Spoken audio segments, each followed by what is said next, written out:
কুরবানির সাথে আকিকা দেয়া যাবে কিনা, এক্ষেত্রে আমরা উত্তরে বলবো কুরবানির সাথে আকিকা দেয়া যাবে কিনা।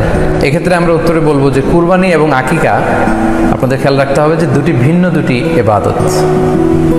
প্রথম কথা হচ্ছে ইবাদত দুটি ভিন্ন দুটি ইবাদত, কারণ কুরবানি এটা বছরের একটা নির্ধারিত সময়, জিলহজের 10 তারিখে এবং তারপরে আরো 2 দিন বা 3 দিন, এই সময়গুলোতে আপনি কুরবানি করতে পারবেন। তাহলে এটা হজের মৌসুমে জিলহজ মাসে করতে হয় কুরবানি, কিন্তু আকিকা কিন্তু এরকম না।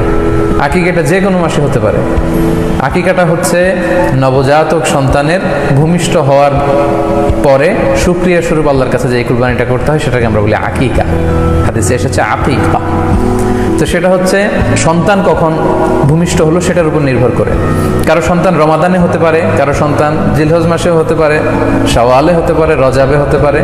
আকিকার ক্ষেত্রে আল্লাহ রাসূল সাল্লাল্লাহু আলাইহি ওয়াসাল্লাম বলেছে